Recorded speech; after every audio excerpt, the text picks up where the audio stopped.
നമസ്കാരം. പ്രൗഢം പ്രാദേശിക സഭാചരിതം ദേവാലയ ചരിത്ര പരിപാടിയിലേക്ക് എല്ലാവർക്കും സ്വാഗതം. അരുവിത്തുറ പള്ളി മധ്യ കേരളത്തിലെ പ്രധാന പള്ളികളിലൊന്നാണ് പാലാ രൂപതയിലെ അരുവിത്തുറ പള്ളി. മീനച്ചിലാറിൻ്റെ ഇടതുകരയിൽ പശ്ചിമഘട്ടം മലനിരയുടെ പടിഞ്ഞാറേ ചെരുവിലാണ് ഇതിൻ്റെ സ്ഥാനമെന്ന് വേണമെങ്കിൽ പറയാം. ഈ പ്രദേശങ്ങൾ പണ്ട് ദ്രാവിഡരുടേതായ ചേര രാജ്യത്തിൻ്റെ ഭാഗമായിരുന്നു. ക്രൈസ്തവ വിശ്വാസത്തിൻ്റെ ഒരു ദീപസ്തംഭമായി 19 നൂറ്റാണ്ടുകളായി ഈ പള്ളി വിളങ്ങി നിൽക്കുന്നു. കോട്ടയം പട്ടണത്തിൽ നിന്നും 25 മൈൽ കിഴക്കോട്ട് മാറി സ്ഥിതി ചെയ്യുന്ന ഈ പള്ളി പ്രമുഖ ക്രൈസ്തവ കേന്ദ്രമായ പാലായോടും ഭാരതത്തിൻ്റെ പ്രഥമ വിശുദ്ധയായ വിശുദ്ധ അൽഫോൻസാമ്മയുടെ നാമത്താൽ പ്രസിദ്ധമായ ഭരണങ്ങാനത്തിനോടും അധികം ദൂരെയല്ലാതെ സ്ഥിതി ചെയ്യുന്നു. പരമ്പരാഗതമായി വിശ്വസിക്കപ്പെടുന്നത് പോലെ ഇന്ത്യയുടെ അപ്പസ്തോലനായ സെയിൻറ്റ് തോമസ് മലബാറിലെ പ്രധാനപ്പെട്ട ഗ്രാമങ്ങളിൽ ക്രിസ്തീയ വിശ്വാസം പ്രസംഗിച്ചു. യേശുവിൻ്റെ അപ്പസ്തോലനായ സെൻറ്റ് തോമസ് അരുവിത്തുറ സന്ദർശിക്കുകയും പ്രമുഖ കുടുംബങ്ങളെ ക്രിസ്തു മതത്തിലേക്ക് പരിവർത്തനം ചെയ്യുകയും മീനച്ചിൽ നദിയുടെ തീരത്ത് ഒരു കുരിശ് സ്ഥാപിക്കുകയും ചെയ്തുവെന്ന് വിശ്വസിക്കപ്പെടുന്നു. കേരളത്തിലെ പ്രധാന ജനവാസ കേന്ദ്രങ്ങളിലെല്ലാം വിശുദ്ധ തോമാശ്ലീഹ തൻ്റെ പ്രേക്ഷിത യാത്രയിൽ സന്ദർശനം നടത്തിയിരുന്നു എന്ന് പറയപ്പെടുന്നു. തോമാശ്ലീഹായാൽ സ്ഥാപിതമായ ഒരു വിശ്വാസ സമൂഹമാണ് ഇവിടെയുള്ളത് എന്ന് കരുതപ്പെടുന്നുവെങ്കിലും തോമാശ്ലീഹ സ്ഥാപിച്ച 7 പള്ളികളെപ്പറ്റി മാത്രമേ ആധികാരികമായി റമ്പാൻ പാട്ടിലും മറ്റു രേഖകളിലും പ്രതിപാദിക്കുന്നുള്ളൂ എന്നതിനാൽ അതിനെക്കുറിച്ച് കൂടുതൽ ഇവിടെ പറയുന്നത് ശരിയല്ല. ക്രിസ്തു വർഷാരംഭത്തിൽ വെള്ളാളച്ചെട്ടികളെന്ന ഹൈന്ദവ ജനവിഭാഗത്തിന് ഭൂരിപക്ഷമുള്ള ഒരു ഗ്രാമമായിരുന്നു ഈരാപ്പുഴ എന്നറിയപ്പെട്ടിരുന്ന ഈരാറ്റുപേട്ട. വെള്ളാളച്ചെട്ടികളുടെ പ്രധാന തൊഴിൽ കച്ചവടമായിരുന്നു. പശ്ചിമഘട്ടത്തിനപ്പുറം കിടക്കുന്ന തമിഴ് പ്രദേശങ്ങളുമായി ഇവർക്ക് നല്ല വ്യാപാര ബന്ധം ഉണ്ടായിരുന്നു.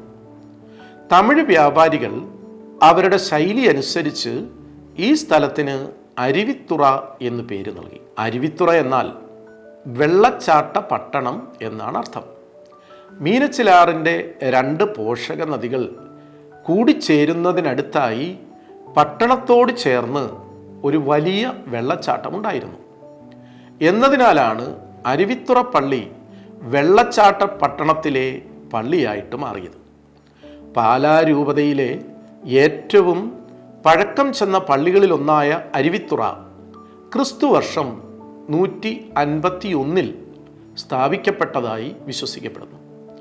ഇന്നത്തെ പാലാ രൂപതയിലെ എല്ലാ പ്രധാന പള്ളികളുടെയും അമ്മപ്പള്ളിയാണിത്. പാല, ഭരണങ്ങാനം, പ്ലാസനാൽ, പൂഞ്ഞാർ തുടങ്ങി പല പ്രധാന പള്ളികളും അരുവിത്തുറ പള്ളിയുടെ കീഴിലായിരുന്നു. 13-ാം നൂറ്റാണ്ട് വരെ ഈ പള്ളി പരിശുദ്ധ അമ്മയുടെ നാമത്തിലായിരുന്നു അറിയപ്പെട്ടിരുന്നത്. ഇന്നും പ്രധാന അൾത്താരയുടെ മധ്യത്തിൽ സ്ഥാപിച്ചിരിക്കുന്നത് പരിശുദ്ധ അമ്മയുടെ തിരുസ്വരൂപം തന്നെയാണ്. തോമാശ്ലീഹായാൽ സ്ഥാപിതമായ നിലയ്ക്കലിലെ വിശ്വാസികൾ 13-ാം നൂറ്റാണ്ടിൽ ശത്രുക്കളുടെ കൈകളിൽ നിന്ന് രക്ഷപ്പെടാൻ അവിടെ നിന്ന് പലായനം ചെയ്യേണ്ടി വന്നു എന്നാണ് ചരിത്രം. അവർ കൂടെ കൊണ്ടുവന്ന വിശുദ്ധ ഗീവർഗീസിൻ്റെ പ്രതിമ അരുവിത്തുറയിൽ സ്ഥാപിച്ചു. അന്നു മുതൽ പള്ളി വിശുദ്ധ ഗീവർഗീസിൻ്റെ പേരിൽ അറിയപ്പെടാൻ തുടങ്ങി. കാലക്രമേണ സമീപ പ്രദേശങ്ങളിൽ നിന്ന് ധാരാളം ആളുകൾ മധ്യസ്ഥൻ്റെ സഹായം തേടി ഇവിടെ എത്തിത്തുടങ്ങി. മാധ്യസ്ഥം തേടി എത്തിയവർക്കെല്ലാം വിശുദ്ധൻ്റെ മധ്യസ്ഥതയാൽ ധാരാളം അനുഗ്രഹങ്ങൾ ലഭിച്ചു. അങ്ങനെ അരുവിത്തുറയിലെ വിശുദ്ധ ഗീവർഗീസ് അരുവിത്തുറ വല്യച്ഛൻ എന്നറിയപ്പെട്ടു തുടങ്ങി.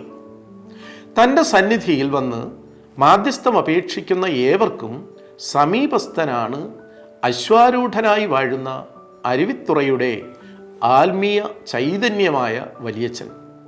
കുരുമുളകും വറുത്ത അരിയും പ്രധാന നേർച്ചയാണിവിടെയെങ്കിൽ കുരിശിൽ എണ്ണയൊഴിക്കുന്നതും തിരികത്തിച്ച് പ്രാർത്ഥിക്കുന്നതുമാണ് ഇവിടുത്തെ പ്രധാന ഭക്ത അഭ്യാസങ്ങൾ. അരുവിത്തുറയിലെ പള്ളിയുടെ ആദ്യ കെട്ടിടം ഹിന്ദു ക്ഷേത്രങ്ങളുടെ രീതിയിൽ കല്ലുകൾ കൊണ്ടാണ് നിർമ്മിച്ചിരുന്നത്. 16-ാം നൂറ്റാണ്ടിന് മുൻപ് ഒന്നോ രണ്ടോ തവണ പള്ളി പുനർനിർമ്മിച്ചതായി പറയപ്പെടുന്നു. 16-ാം നൂറ്റാണ്ട് വരെ പ്രദേശത്തെ പ്രമുഖ കുടുംബങ്ങളാണ് പുരാതന പള്ളികൾ നിർമ്മിക്കുകയും പരിപാലിക്കുകയും ചെയ്തിരുന്നത്. 16-ാം നൂറ്റാണ്ടിൻ്റെ തുടക്കത്തിൽ കല്ലറയ്ക്കൽ കത്തനാരുടെ നേതൃത്വത്തിൽ പ്രമുഖ കുടുംബങ്ങൾ ചേർന്ന് ഒരു പുതിയ പള്ളി നിർമ്മിച്ചു. അരുവിത്തുറ തിരുനാൾ എന്നറിയപ്പെടുന്ന തിരുനാളിന് സെൻറ് ജോർജ് പള്ളി വളരെ പ്രശസ്തമാണ്. ഏപ്രിൽ മാസത്തിൽ 3 ദിവസങ്ങളിലായി നടക്കുന്ന ഈ ആഘോഷം സാധാരണയായി 23 മുതൽ 25 വരെ നീണ്ടു നിൽക്കും. കേരളത്തിൻ്റെ വിവിധ ഭാഗങ്ങളിൽ നിന്നുള്ള ഭക്തരെ ഇവിടേക്ക് ആകർഷിക്കുന്നു. പട്ടണത്തിലൂടെയുള്ള സെൻറ് ജോർജിൻ്റെ മഹത്തായ ഘോഷയാത്ര, വെടിക്കെട്ട്, മനോഹരമായ പള്ളിപ്രകാശം എന്നിവയാൽ ഈ തിരുനാൾ പ്രശസ്തമാണ്. ഒരു നാടിൻ്റെ സവിശേഷമായ വളർച്ചയുടെ കേന്ദ്രമാണ് ഒരു പള്ളി എന്ന് പറയുന്നതിൽ അരുവിത്തുറ പള്ളിയെ മാതൃകയാക്കാം. ഈ മലയോര മേഖലയുടെ വിദ്യാഭ്യാസ, ആതുര സേവന, സാംസ്കാരിക, സാമൂഹിക വളർച്ചയിൽ ഈ പള്ളിയുടെ പങ്ക് വളരെ വലുതാണ്. ഈ പള്ളി കേന്ദ്രീകൃതമായാണ് ഈ നാട് വളർന്നത്. ഇവിടുത്തെ നാനാജാതി മതസ്ഥരായ ജനവിഭാഗം വളർന്നത്. കഴിഞ്ഞ 18ാം നൂറ്റാണ്ടായി ചൈതന്യവത്തായി അനുഗ്രഹം ചൊരിഞ്ഞ് കാത്തിരിക്കുന്ന ഈ ദേവാലയ മുത്തശ്ശി നാടിനും ലോകത്തിനും വേണ്ടി നിലകൊള്ളുന്നു. എന്നും അത് അങ്ങനെ തന്നെ ആയി തുടരുകയും ചെയ്യാം. അനുഗ്രഹത്തിൻ്റെ ഈ വലിയ പള്ളിയിലേക്ക് നിത്യേന എത്തുന്ന ആയിരങ്ങൾ അത് സാക്ഷ്യപ്പെടുത്തുകയും ചെയ്യുന്നു.